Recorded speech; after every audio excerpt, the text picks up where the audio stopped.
আসসালামু আলাইকুম। আমি সাদ্দাম হোসেন আপনাদের সকলকে স্বাগত জানাচ্ছি মডার্ন কনস্ট্রাকশন টেকনোলজি চ্যানেলে। আজকের ভিডিওতে আমরা জানব আধুনিক কনক্রিট নির্মাণ প্রযুক্তি, কনক্রিট কনস্ট্রাকশন টেকনোলজি। মালয়েশিয়ায় কিভাবে রেডিমিক্স ঢালাই করা হয়। যারা নির্মাণ কাজ বা এই পেশায় নতুন তাদের জন্য এই ভিডিওটি অত্যন্ত গুরুত্বপূর্ণ। ভিডিওটি ভালো লাগলে অবশ্যই লাইক দিন, শেয়ার করুন এবং আমাদের চ্যানেলটি সাবস্ক্রাইব করতে ভুলবেন না। তো ভিডিওতে আপনারা দেখতেছেন যে এই পাইপগুলা আমরা লাগাইতেছি, আর পাইপের সামনে যেটা লাগাইতেছি এটারে বলে রোবট বা RV10। তো এই আমাদের যে ঢালাই এই পাইপের মাধ্যমে রোবট দিয়েই আসবে, আর ঢালাইটা আনবে হচ্ছে পাম্প মেশিন। পাম্প মেশিনটা হচ্ছে এই আপনারা এখন যেটা দেখতে পারতেছেন।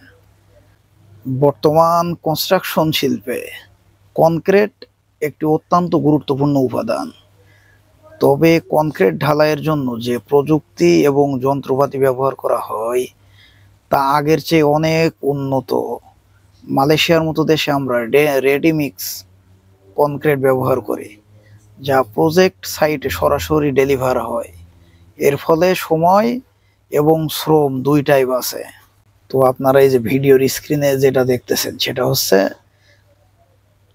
যে লরি, রেডিমিক্স কনক্রিটের লরিগুলো সরাসরি পাম্পে লাগাই দিতেছে, আর পাম্প মেশিন সেই ঢালাইটারে ধাক্কা দিয়ে 20, 30, 40, 50, 60 তলা বিল্ডিং এর উপরে যেখানে প্রয়োজন সেখানে পাঠিয়ে দিতেছে। কিসের মাধ্যমে? পাইপের মাধ্যমে। আর পাইপের সামনে কি লাগানো আছে? রোবট বা RV10। সেই রোবটটারে কন্ট্রোলিং এর মাধ্যমে আমাদের যেখানে যে পরিমাণ ঢালাই লাগবে সেই পরিমাণ ঢালাই আমরা ঢেলতেছি। তো রেডিমিক্স ঢালাইয়ের জন্য প্রয়োজন নির্ভুল মেশিনের সেটআপ। প্রথমে কনক্রিট মিক্সিং প্ল্যান্ট থেকে সরাসরি মিক্স ডেলিভারি হয় ট্রাকের মাধ্যমে। এরপর আমরা পাম্পের সাহায্যে ঢালাই করি।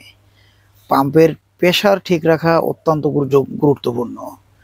তার সাথে রোবটের কন্ট্রোলিংও অত্যন্ত জরুরি। তো এখানে রোবট আমি নিজেই দেখাশোনা করতেছি। মালয়েশিয়াতে আমরা রেডিমিক্স কনক্রিট ঢালাইয়ের জন্য এই সকল উন্নত মানের যন্ত্রপাতি ব্যবহার করি: pump machine, vibrator machine, laser level, এগুলা। তো পাম্প মেশিনের কাজ কি? এখানে যেমন যদি ম্যানুয়ালি ঢালাই করা হতো তাহলে 100-200 জন লোক লাগতো, যে ঢালাই মাথায় করে ওই যে সেই হাঁড়ি পাতিলে করে উঠাবে, তারপরে দেবে, সেগুলা আবার বাকি লোক লেভেলিং করবে।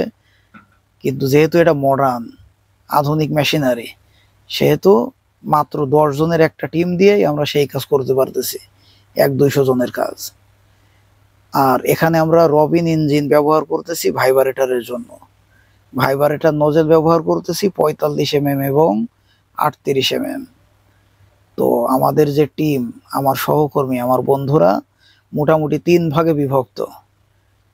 এক ভাগ রবিন ইঞ্জিন এবং পকার ভাইব্রেটর নজেল, আর এক ভাগ যে ড্রপ স্লেভ এবং মেন স্লেভ, আর একটা আমি যে পাম্প এবং আমার সাথে কিছু সময়ের জন্য হেল্প করতেছে আমার বন্ধুরা।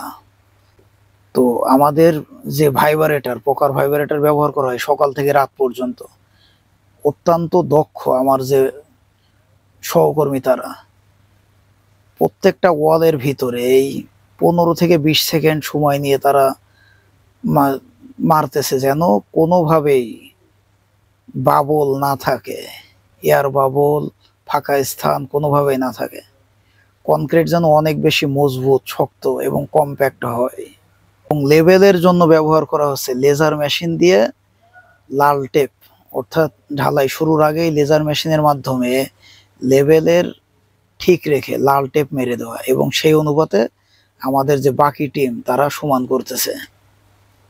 তো মডার্ন কনস্ট্রাকশন টেকনোলজির যে মেশিনারি সেগুলার রক্ষণাবেক্ষণ এটা অনেক জরুরি। এগুলার যে বোঝা, কন্ট্রোলিং, এগুলা অনেক বেশি গুরুত্বপূর্ণ। এখানে আমরা যে প্রকারগুলো ব্যবহার করতেছি এগুলা 6 মিটার লম্বা এখানে দুই ধরনের পোকার ব্যবহার করতেছি, 38 এবং 45 এবং রবিন ইঞ্জিন যেটা ব্যবহার হইতেছে এটা হচ্ছে 5 হর্স পাওয়ার। তো এটাই হলো আমাদের মালয়েশিয়াতে দৈনন্দিন রুটিন ঢালাইয়ের। বন্ধুরা, ভিডিওটি যদি আপনাদের জন্য উপকারী হয় তাহলে অবশ্যই সাবস্ক্রাইব করুন, কারণ ভবিষ্যতে আরো গুরুত্বপূর্ণ বিষয় নিয়ে আসব। আর কমেন্টে জানান আপনারা আর কি কি শিখতে চান। আমাদের চ্যানেলটি নতুন, তাই আপনাদের সহযোগিতা খুবই দরকার। শেয়ার করুন যাতে আরো মানুষ উপকৃত হতে পারে। ধন্যবাদ সবাইকে। আধুনিক নির্মাণ প্রযুক্তির এই যাত্রায় আমাদের সাথেই থাকুন। আল্লাহ হাফেজ।